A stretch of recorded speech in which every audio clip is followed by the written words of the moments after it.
Hare Krishna. Bhagavad Gita, 2nd Adhyaya, 11th Shloka onwards. Sri Bhagavan Uvacha Ashocyananvashocastvam prajnavadanscha bhashase gatasunu gatasumscha nano shochanti panditaha.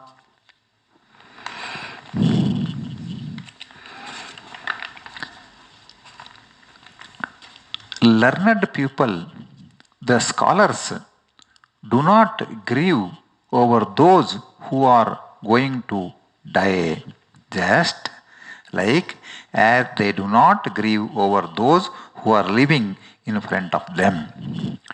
In other words, nobody will weep for the person who is just in front, healthy.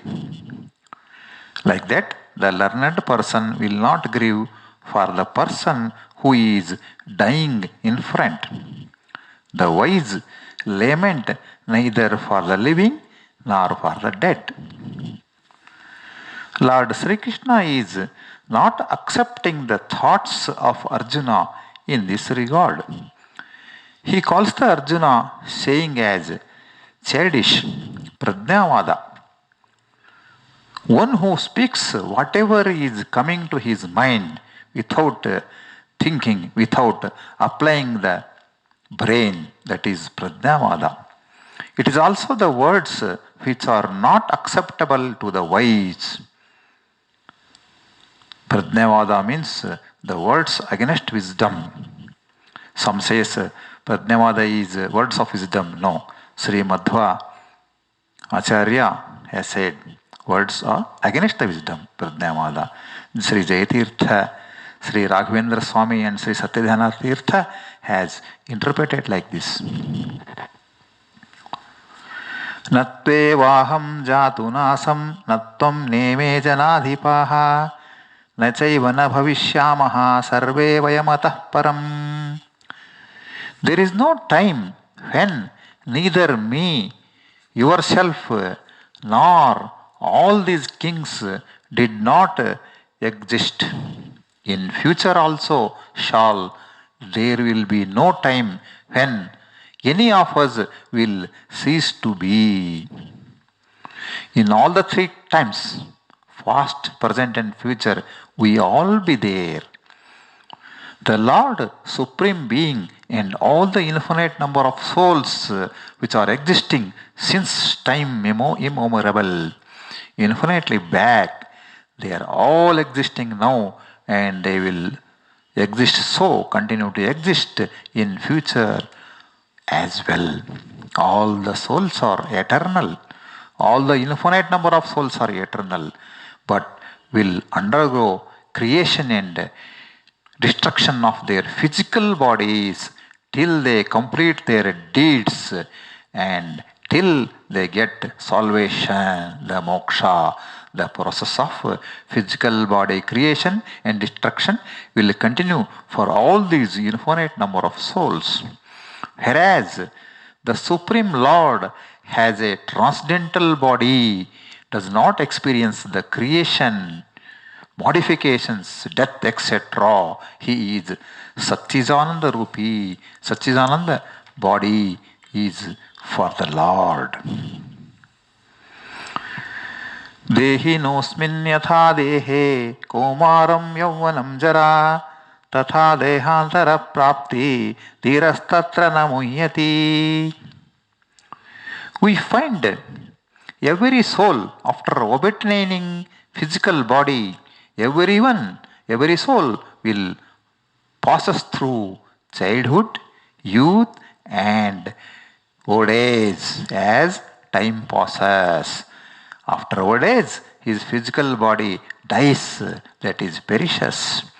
Likewise, after the death of existing physical body, the soul will get another fresh body and again childhood, youth, old age, death continues. It is a cycle. So, the wise one do not grieve over loss of a physical body of the soul. They are not deluded by this birth, death, continuous process. It is nature of the living beings till up to the liberation. So the learned scholars will not grieve over the death of a physical body. Matra sparshastu kaunteya sitoshna sukha dukkada agama payino nitya stanti tikshasva bharat. The contact between the sense and sense objects gives us the experience of cold, heat, happiness and sadness, etc. This we will feel once we are accompanied by attachments. If we tolerate them, then they will not affect us. O Bharata, get rid yourself of attachments, which is the real reason for happiness or sadness.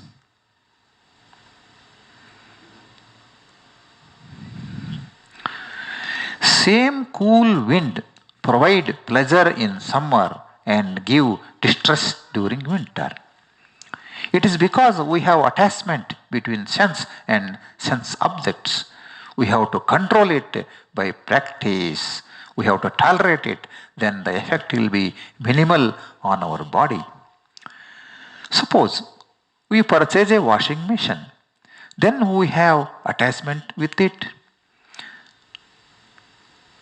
Earlier there was no attachment with that washing machine. Before we purchase it, we do not know what was it. Now, after purchasing it, if it goes faulty, then we feel distressed. We think something for that repairs or taking it, giving it back because some validity time is there, guarantee period is there. We take another one, we request them. So, like this. Again, another example, we have a good horse with us. We have purchased it. We will have attachment to it. Earlier, we are not having any attachment with it. If we sell to someone, after that, we do not have any attachment. We will not think about it. We will forget it. So, only when interaction accompanied by attachment to physical body does one experience happiness or sadness. So, we have to tolerate it. We have to detach it.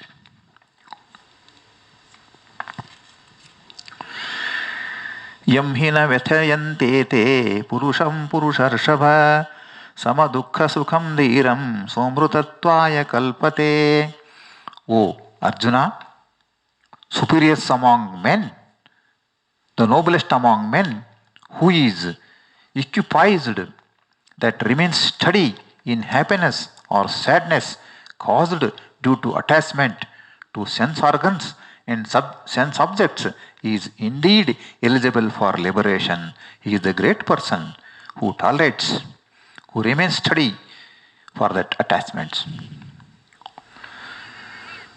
Here, some explanation is needed. The Arjuna wants to avoid distress to him by avoiding the war here. He wanted to avoid the war. He don't want to take risk. He wanted to keep quiet. Because the war would end up in loss of loved ones, he is attached to his loved ones. Lord Krishna says that waging the war now is the duty of Arjuna because he is the Kshatriya king, Kshatriya warrior. He has to win over the evils at any cost. Here Arjuna's duty is to wage war with the Kauravas who are evil. He has to kill whoever is coming from the Kaurava side, maybe his relatives, elders, learned people, whoever it may be. The war is inevitable. It cannot be avoided. It has to be fought at any cost. Now only one thing is that remain to Arjuna is he can avoid distress only by ridding himself of attachments to his near and dear ones. This positive action of Arjuna will also result him in achieving liberation, moksha, after the war is over.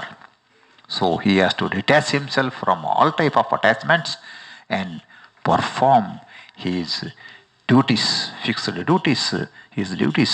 As a Kshatriya, he has to do war.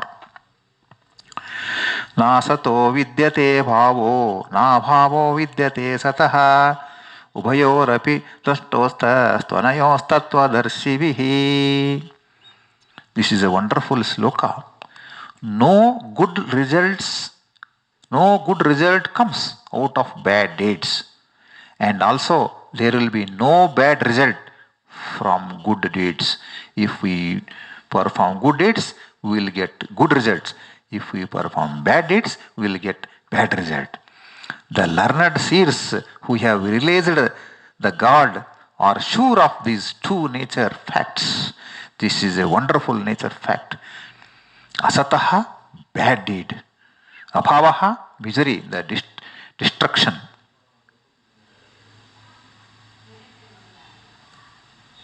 Arjuna was unwilling to wage the war against elders, teachers, close relatives, etc. in that Kurukshetra battlefield.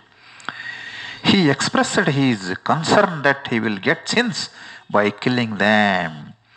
But they were all on the side of evil-natured Duryodhana, and it is Arjuna's duty to fight with evil, fight with them. So, Sri Krishna says that no sins is incurred by performing good deeds. Here, good deed is to eliminate all who are in the side of Duryodhana, irrespective they are elders, teachers, relatives, etc. So, by doing good deed, he will get good result. No doubt, Krishna clarifies it. Avinasi tu tad vidhi yena sarvamidam tatam vinashamavyasyasya na kaschit kartu marhati. Know that which entity, the energy pervades the entire universe will not perish. No one can cause a destruction to the imperishable entity, the energy. These imperishable entities, energies, we can take example, the Lord, Supreme Soul. The infinite number of souls which are there available, the eternal space, eternal time and the eternal letters. And finally, the eternal Chit Prakriti, the Chit Prakriti which is cause for origination of this world. So Chit Prakriti we call as Mother Lakshmi. Those eternal entities do not undergo transformation, decay, deaths, etc. during creation or dissolution. It is a pure, single, eternal and self-supporting energies. These are all infinitely back now and forever. These are eternal things. Avinashi.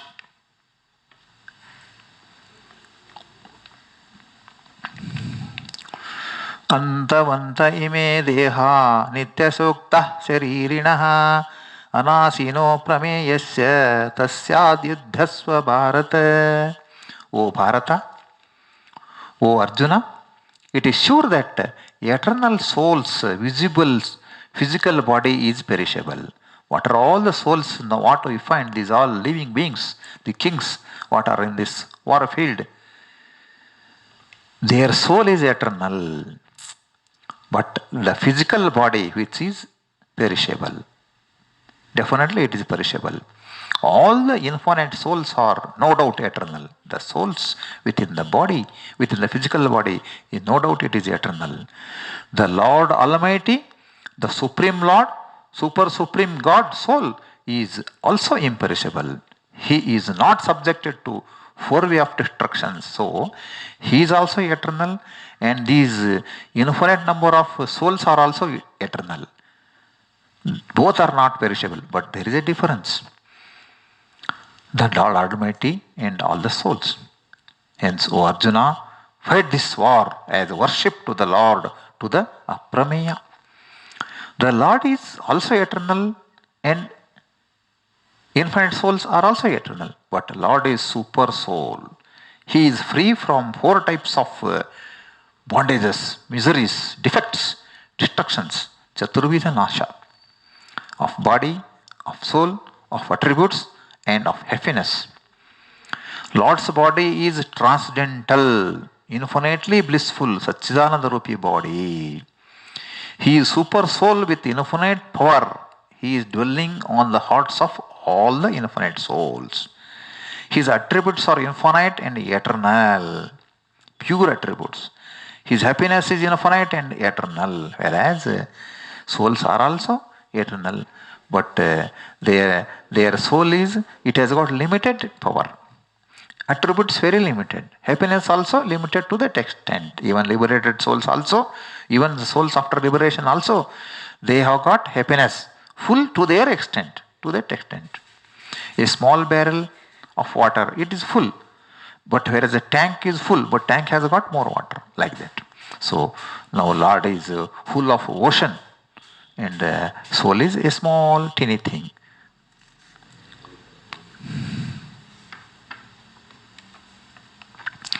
Yeyenam vetti hantaram yaschenam manyate hatam ubhau tau na vijanito nayam hantina hanyate. One who feels that a person is killed by another person independently, and one feels that the second person has been killed, neither of these statements are true knowledge. This is a false knowledge. No one can kill anyone and no one can be killed by anybody. As each soul, every soul is eternal, cannot be killed by anyone. The soul is dependent reality and the Lord is independent reality. Both are eternal, so nobody can kill the soul. न जयते वियते वा कदाचित् नायं भूत्वा भविता न भूयः अजो नित्यः शाश्वतोऽयं पुराणो न हन्यते हन्यमाने शरीरे. The soul is eternal. The soul is not subjected to birth and death. It has no birth as it is eternal, and it will not die as it is eternal. Even when the physical body is destroyed, the soul does not perish. Till liberation, the soul will get physical bodily birth and death. The soul's physical body is subjected to the cycle of birth and death. Whereas the Supreme Lord does not experience bodily birth and deaths. All his incarnations, such as the Shavatarams, are eternal. His all auspicious forms are one and the same and eternal Satchidananda Rupa. This is the 20th Shloka. We will continue in next episode. Hare Krishna, Hare Krishna.